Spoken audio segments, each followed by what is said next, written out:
What's going on, folks? Ted from Immersion here. And obviously, like I've said many times in previous videos, if you're a fan of Dungeons and Dragons or Baldur's Gate 3, you might realize that one of the hardest parts with both of these types of games is getting people together to play. Whether that's getting a bunch of friends to just log online at the same time to play a game like Baldur's Gate 3, or the ever more difficult Herculean task of getting people to show up at a physical location when they say they're going to, so you can play an actual in-person game of Dungeons and Dragons, or realistically even online with a virtual tabletop. Not exactly easy to do. So what if I were to give you a brand new 230 page solo 5e adventure with all sorts of intrigue and different options that you can play DM-less by yourself? Made from a team that's provided a bunch of amazing content over the past couple of years, stuff that I've covered here on the channel, I want to talk to you about the Festival of Tombs, a solo D&D 5e adventure. It just went live a little bit ago. It's already halfway towards its funding goal. And yeah, it's a DM-less solo adventure. Now, for those of you who have been fans of Dungeons and Dragons for a long time, and it's been out for 50 years just about, so that's a large majority of you, you guys will be familiar with the concept of solo adventures, right? There are a bunch of them. The DM's Guild has a bunch of really interesting ones, and at some point, whenever I, find all this magical time that I don't know where it exists, I plan to do playthroughs of some of these solo adventures for you guys to see how they go. But like I said, maybe this could be a great opportunity. Like if you're looking to play a game and you haven't, perhaps you just finished your single player run through of Baldur's Gate 3 and you're looking to dive into Dungeons and Dragons, but you're not sure you're ready to go and meet with a full group and you want to try something for yourself. Well, this may be the answer for you. So again, Festival of Tombs, like I said, the TA Gray team here have made a bunch of Kickstarters in the past. Several that I have covered here: Wondrous Tome of Wands, Fey Encounters. We have the whole Griselda's series here, right, with Guide to Ghost Hunting, Curious Curiosities, and then again, a Guide to Ghost Hunting for Savage Worlds. But let's go ahead and take a look at what we're getting here. So, we are getting a 230 plus page DM-less solo adventure with 1,000 plus individual entries, a variable sidekick to complement any character build. Again, this is a solo adventure, so sidekicks, which again were introduced in, I believe they were Tasha's Cauldron of Everything. The concept of a sidekick character was one that kind of had like parsed down rules so that you could run them in a party that's basically like a low man run, right? You don't have a full party, or in this case, a solo adventure. A sidekick adds something for basically a secondary character for you to control. Again, that's optional, but it is what it is. An extensive replayability with 4 unique subplots, which is another thing, right? If you're going to invest your time and money into something like this, you're probably going to want to be able to play it more than once, and having 4 unique scenarios is going to make that more viable to you. So here is the book itself. I love the artwork. We have a battle map book that's ring bound. Again, you're going to be dealing with battles, so having all of the maps pre-designed for you is good. There's a player journal here, a set of dice, and then a variety of digital options as well. So there is a free preview. We're going to look at that in just a little bit to kind of get you an idea of what you're looking at. If you've also been a fan of things like choose your own adventure books, those kinds of things in the past, this is a similar vibe to that, except it's obviously with another level rather than just flipping to a page and reading what's there. Some instances that is what happens, but in others, you're actually getting into combat and doing things like that. So it says, initiate Ghost Hunters. You and your dwarven sidekick are tasked to find out why the annual awakening, a normally harmless spectral event, has turned deadly dangerous. Navigate the sprawling city of Chestrel, I'm going to say. Delve into dangerous dungeons and discover the truth before the Festival of Tombs turns to bloody carnage. I think I may have misspoke. I said the sidekick was optional. It sounds like that's an integral part of it, which makes sense. You're going to want to have somebody else to help you out when you get into combat. But It says, like traditional game books, solo adventures are examples of iterative or interactive fiction. You pick your path through numbered entries in a nonlinear manner, choosing your own adventure at every decision point. The fifth edition of D&D provides a well-known set of rules. So, just like in a normal game with table of friends, you make your decisions, roll your dice, etc. So we have only a few pledge tiers here, right? We have $20 will get you just the PDF of the book. $35 will get you the PDF and access to it in Foundry Virtual Tabletop. $45 is going to get you the hardcover actual physical book and the PDF. And then there's a couple kind of premium options here. The $92 will get you the festival or the essential bundle rather, which will get you the book, the PDF, the dice set that we talked about, the player journal, which is kind of nice to have, and I think this is a level that I will back at because the journal is nice to not have to. I mean, you could just obviously do this with a notebook, but having something uniquely designed for it is kind of nice. You'll get it in Foundry. You'll get the ring map, which is also I think important, make it a little bit easier when you're positioning things on the map. You're gonna get printable standees again for like pawns for miniatures, virtual tabletop tokens. You're gonna get the Griselda's Lost Journal PDF, story tracking card, and your name gets put in the book itself, as a backer. And there's a couple other add-ons here, right? If you want to just back it at like a lower level and just get certain aspects. $5 for the standees, $5 for the virtual tabletop tokens, $6 for the Lost Journals PDF. And then again, Assault on Santa's Workshop we've covered in the past before as well. You get that PDF, the various other PDFs here. Here's the player journal, the ring-bound battle map books, only $20. And again, previous entries as well. And that is pretty much it for everything as far as stretch goals. No stretch goals here. And it's looking to have delivery in January of next year.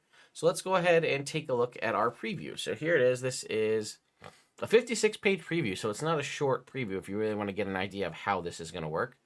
So the intro here kind of tells you a little bit about what you're going to need and how to kind of keep note keeping for this, right? So it says inventory. In addition to your inventory, keep one page of notes for event codes and one for other notes. We'll talk about what event codes are here in just a bit, but you're going to want to have dedicated pages to certain aspects, right? And it says you're going to start at first level. It says add this score, a renown score of 1 to your character sheet. Inventory items managed incidentally can be added to your inventory if they are in bold text. These include a bracketed weight rating. Event codes, it says dedicate a whole page to tracking these alphanumeric codes. You must add or remove each of these when the adventure instructs you to do so. And then general notes, include a page for general notes. The adventure will require some of these, but the rest are up to you. For example, if you find a utility closet, you might note which items you take in case you check that closet's entry later. Which is important because, again, the DM's not going to be able to do that because there is no DM. You are kind of running as the DM, sort of. So if something tells you to go back to a closet and you say, oh, it has these 5 items, but you actually went to that closet, a day earlier and took the stuff out of it, that closet doesn't replenish itself automatically.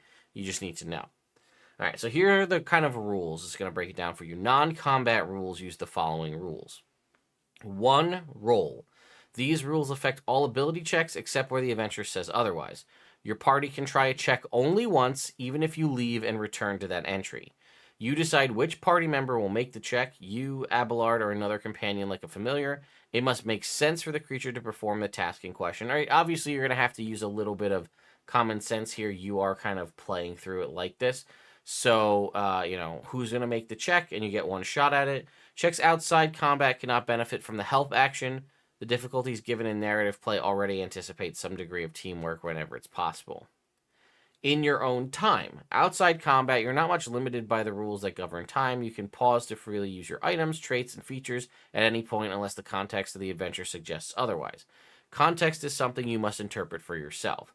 To calculate when durations expire for effects like fortifying spells, you must likewise look to the context.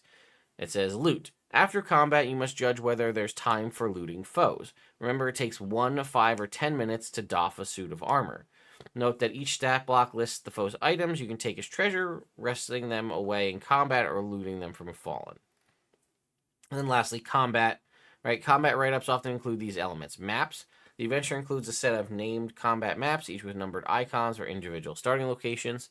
When instructed to place a group of foes or your party in one location, pick one of that group to place on the icon and place the rest within 5 feet of it. Tactics. This section gives you tactics for the foes, right? You're going to need that because you're going to need to run them in such a way that they're going to do the things they're supposed to do. And again, it's just kind of like playing chess against yourself. You need to be mindful of this and take that all into consideration so you're not just either giving yourself a really too hard of a time or too easy of a time. It says victory. This section will describe ways you can win without simply felling all your foes, and then flee. When you can flee, this section lists the map sides you can escape from. To flee, declare your attempt when a round starts with all party members in contact with the same qualifying map edge.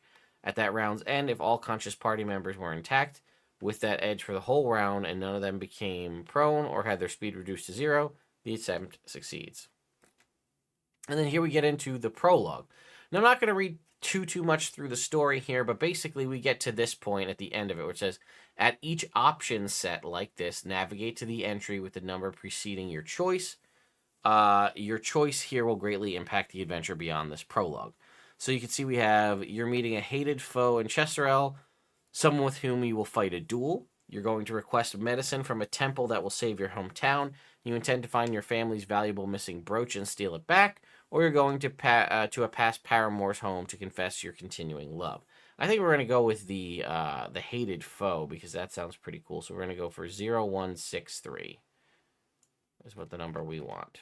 So we got to just scroll down and find 0163. Okay. 1 year ago, you agreed to fight a duel in Archivist Square there in Chesterell's Central Park, witnessed by magisters of the court and by the great oak tree that rises above the public park. You will kill Zintargo. The sly dragonborn must die. He is too well connected to be convicted of first crimes, so he continues to operate illegally dangerous mining operations in various cities. His unfortunate workers, those poor folk who have no other means of income, are frequently maimed or killed by dangerous working conditions.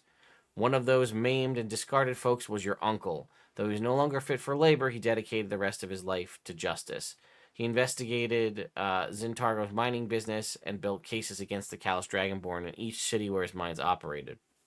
These cases should have seen Zintargo jailed and his victims compensated, but time and again, the sly dragonborn's wealth and influence allowed him to escape the court's judgment. The last case was tried in Chesterel, where now the only hope for justice is its ancient law of trial by combat. Knowing your uncle still suffered from crippling injuries, Zintargo accepted his challenge. What Zintargo did not count on was your uncle finally succumbing to his injuries and the law allowing a deceased challenger's heir to duel in his stead. The appointed day fast approaches, the day when Zintargo will die. And it says event codes. Dedicate a page of your notes to tracking event codes, including the one below. You must record each of these codes when you encounter them in the adventure. For us, this is code A001. So we're going to add that to our event code list. And then it says go to number 0074 to continue. And then again, you kind of get the concept. We would scroll up here to 0074. And then we get to this bit. And it says, you give Jalini the short version of the story, putting these profound notions into the simplest terms. It seems to satisfy her. That was 0074, 0073. I already forgot.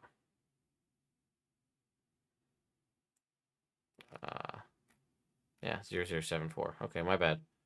See, well, this is why you also want to keep track of these things and not just do it in your head. So, the half-orc is about to say something else, and the captain shouts, "Make way, you lot, make way for," because we're on the boat, right? Passengers crane their neck to see the ferry's famous owner walking down the pier, blah, blah, blah.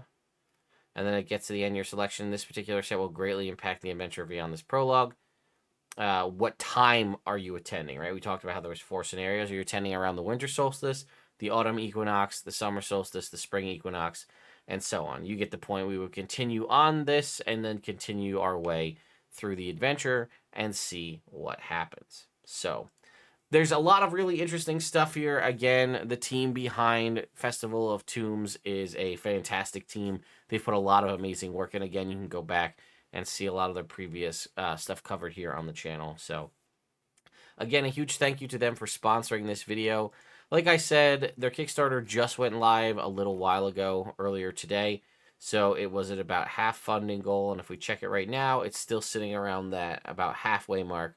So if you're looking for a good solo adventure to play with an interesting plot line and 4 different options for replayability, perhaps you've never done a solo adventure in Dungeons & Dragons and you just want to try this, Maybe you can't get that party together, or like I said, maybe you're somebody who's looking to get into D&D for the first time and you're not sure you want to go full blown. Now, again, this won't be out until early next year, but there is that 56-page preview document that you can go ahead and work your way through and try out some of the different options there. So, anyway, let me know your thoughts and opinions on the Festival of Tombs in the comments down below. There'll also be a tracking link at the top of the video description that will show them that anybody clicks and heads over there comes from Nerd Immersion, as well as a pinned comment with it as well. So, thank you all so much for watching, and I'll see you next time.